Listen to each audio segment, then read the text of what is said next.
From Studio 3 at Buzz TV, it's The Horse's Mouth with Tom McManus.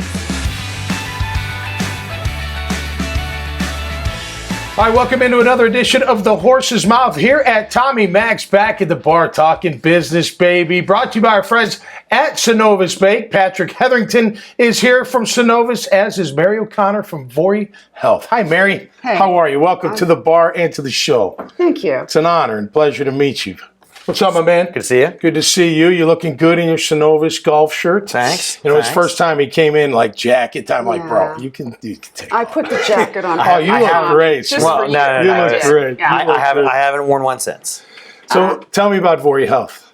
So, Tommy, we're a virtual medical practice, and we focus on musculoskeletal conditions. That means things like back pain, hip, knee, shoulder, because basically we know that people need a care team. Yep. So we give people doctors who are not surgeons but experts in the area, a health coach to help them with sleep and stress and mindful behaviors and better eating, nutrition, physical therapy, all of that to really try and help people get better without an operation. And you know what? If they need surgery, we'll get them to a great surgeon. Right. Surgery should be the last option.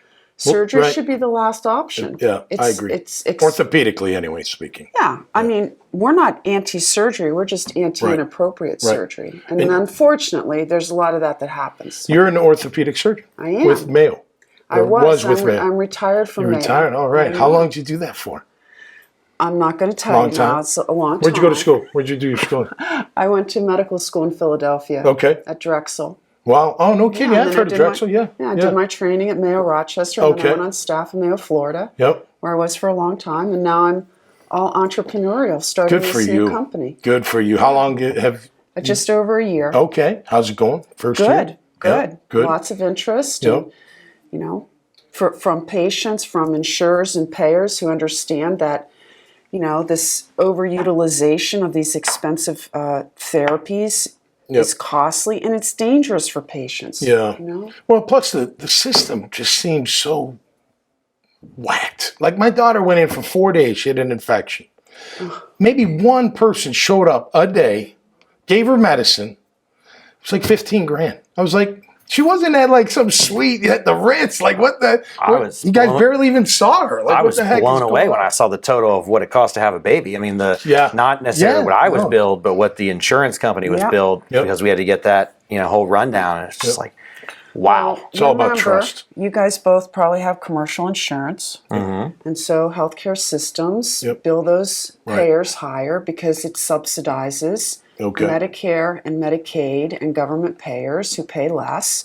And the whole healthcare system, the financial margin is generated by surgeries, advanced imaging, and procedures. Right. So you said that's like the financial backbone of a hospital. And it's totally messed up system. So they're not evil people in the system. No. The system is not focused on the needs of the patient. Yeah.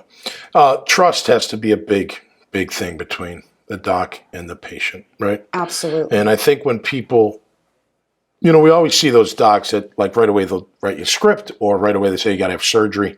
That always throws me off. If that's your first thing that you're throwing back at me, the trust factor is like, hey, look, we may have to do surgery, but you may not. Let's see if we can figure out a way to get you back to good health without going on. I've been under the knife. It's no fun. I mean, it's fun when they knock you out, but it only lasts like 3 seconds. But, rehabbing, coming back from injuries, having to go through the rehab process, that's not a lot of fun. And if I was doing it while I was playing football, doing it, you're working, it's hard to fit that in, It takes a lot of time. It does. Like if you go see the physical, let's say you had surgery and you're going to do your post-operative PT, you got to drive to the therapist, park, you got to go in. I mean, that whole thing is like 2 hours out of your day. Totally. Oh, yeah. Right? Well, depending on what you're doing, you might need a shower afterwards, exactly. How much they really get you going. No doubt. So we do virtual physical therapy. You can do that in the comfort, convenience of your home, 30 minutes. Okay. Wow. I mean, same, essentially the same effort, but just more convenient, less costly. Yeah. And it's not that somebody never would benefit from in-person PT. No, right. But you can do a lot of this. Yeah, you can rehab on your own. And totally. I mean, if you were going to design a healthcare system anew, you would start with virtual services first. Yeah. You would say, hey, get on the Zoom call with your doc. Yep. And talk about what your issue is. Yep. And then you make a decision. Do you need to come in and be seen in person or not? Or how much of this can we do through telemedicine? Right. Right? Yep. Absolutely. Wow. So how do people find out more about what you're doing? VoriHealth.com, VORI Health.com. Okay. Cool. And we got a crazy promotion. I'm going to check it out. I'm going to check it out just for check it out. Yeah, because I'm an orthopedic. I've had the ACL. I tore my peroneus longus underneath my ankle. I severed that sucker. Tore my bicep, each one. So I might have to do a little research. Call it professional athlete, professional patient. Yeah, that's right. Some lifelong patient, right? Wow. Pleasure having you on, Mary. Best of luck. Thank you. Yeah, Tom. I want to talk offline too, because that. You know, when you get work, like when you had surgery, like we have surgery, and you really study what they did, you're almost like, yeah, that, kind of makes sense, and it's kind of cool, and absolutely figure out how a knee works. Yeah. There's so much. And we got to promote nutrition and sleep and help people, use all the tools in the toolbox to help them get better. Keep it moving. That's what I say. Keep it moving. All right. Thanks, Mary. Thanks, Patrick. Appreciate you. That'll do it for us this time around right here at the bar at Tommy Max on the Horse's Mouth, and brought to you by our friends at Synovus Bank. Until next time, stay safe and be cool out there. We'll see you right here on the Horse's Mouth.